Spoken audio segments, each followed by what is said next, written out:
For help. Welcome to J Silver Presents, where we present the best in esports from your favorite players. I'm joined by CoreJJ for what it appears to be our annual interview at the beginning of the split. Core, thank you so much for speaking with me, and congrats on the win today. Thank you. How did it feel to take your first win of the split? Before playing the game, I have a mindset of just enjoy the game, and then it was not the best game I could have enjoyed, but it was good now. It was fun. Every year I've talked to you, there's been a roster change for Team Liquid. This is the first year there is no roster change for Team Liquid. You being really the veteran, the core of this team, no pun intended. What is it like running back the same roster again? Definitely it's more comfortable knowing what the other players are, like when they are good, what is their weakness, strengths. So, little bit boring, but more comfortable, and I feel very confident. Yeah, no, I was gonna say this. Even though, like you said, the game was a little rough for you guys, there was definitely some moments. Yeah. I want to talk a little bit about the last few months leading up to this.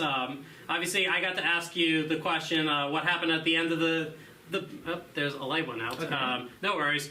This is live interview, friends. I got to ask you the question about the minion blowing up the base in Los Angeles. Then you guys went off to Worlds, and now you're back here. So, talk to me a little bit about what you learned from competing at Worlds that's helping you this year. I think this world was very, very close from our side. If we fought a little bit better, I think we were in such a good spot in most cases in the game. So I felt really disappointed that we lost a lot of games that we could have won. Maybe because I wanted to win too hard. This year, if I enjoy it more, maybe it's better. Yeah, I mean, you've been playing this game for so long, you have to have a little bit of fun, Yeah. It's not every day a world champion still continues to play. Both you and Impact. We'll get to that in a second. One of my favorite champions is Pantheon. Today you brought up Pantheon support. I know Pantheon has been a pick that's been popping up a little bit. So why did you play Pantheon? Because it is very strong. That's Just strong. Just a strong pick. Since this is the patch of Noxus, the power does everything. I'm very strong. Yeah, no, that makes sense. But Pantheon's not Noxian. He's Targonian. That's another story. Yeah, but just strong. Just strong. Yeah. But no, I do want to ask a little bit just about Pantheon. I know it's a strong champion, but compared to some of the other support options, I know you play a lot of different engaged champs. He's really only got the Grand Starfall or the stun with his W. So I'm kind of curious, what does make him strong? Pantheon is very strong. I don't know, just pure stat wise, it's very strong. Gotcha. Yeah. Yeah, no, I agree with Muscle you. up. Yeah. Obviously, like I said, he is a harder champion to play compared to most. He's very jacked. Yeah. So one of the things I always ask you about is range versus melee supports. Yeah. We are starting to see with Fearless draft a lot of different champions. This is why you were able to pick out the Pantheon today. Yeah. We saw Elise support earlier in the day. So I'm kind of curious, as someone who's been playing supports forever, what do you think about the current state of supports? I'm at some point, in one side, I'm very tired learning every single champion. On the other side, you can play everything in the support right now, so you need to practice a lot. So, but I have a lot of experience, then I know I can play a lot of different champions. So it's my time. You're I'm fine. This is fine. Looking at just overall Fearless draft, there were some concerns from fans, just Team Liquid's champions are a little not as existing, but I know that you have a giant champion pool, Impact has a giant champion pool, and all the other players do have a bigger pool than most. Is that something that people should be worried about? Team Liquid doesn't have enough picks that they can play? I think Fearless is worrying for every team, to be honest. Even though the team was really good, you never know what happened when there is a chaos in the draft. So every team is getting tested, but our team is not exception, but we'll prove that we can play a lot of different champions. I want to ask about your next matchup. You guys are going to be having a little bit of a rematch versus 100 Thieves. I think the last time you guys played each other was back in summer.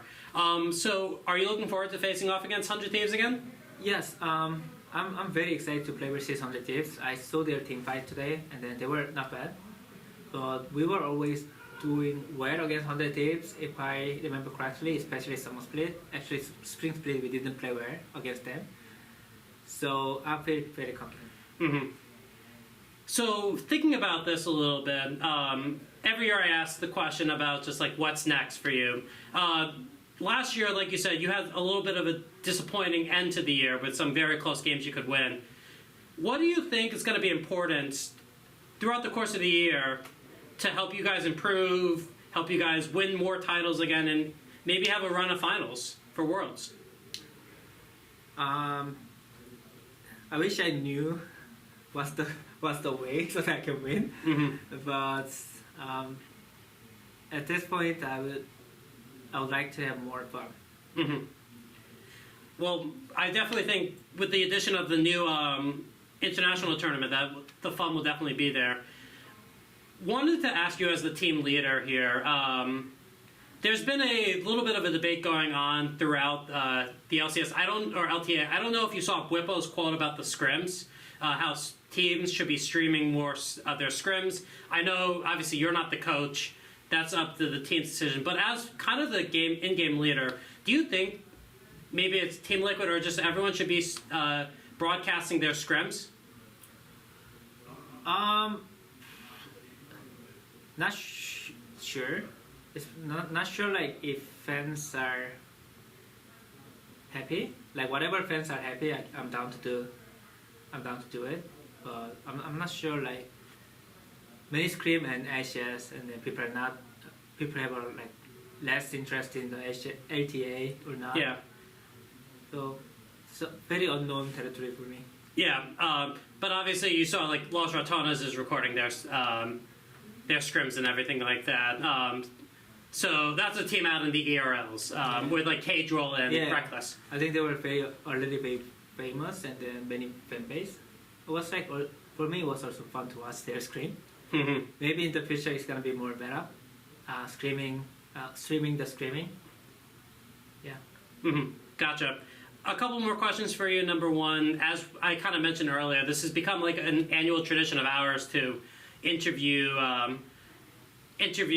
once in the beginning of the split. But I really want to ask about like just overall your career. Still, I ask this question every time because I do think it's important. How are you reflecting on just like the overall state of your career? You see a lot of people over the offseason announce their retirements, but here you are still playing after all these years. Like, what motivates you to keep playing? Like every off-season, I try to find something else fun. Like the other game, if the other game is fun, if I have other hobby or something, everything was boring for me. But league is fun, competing is fun, so that's why. Gotcha. And lastly, is Team Liquid fans are very happy with the win today.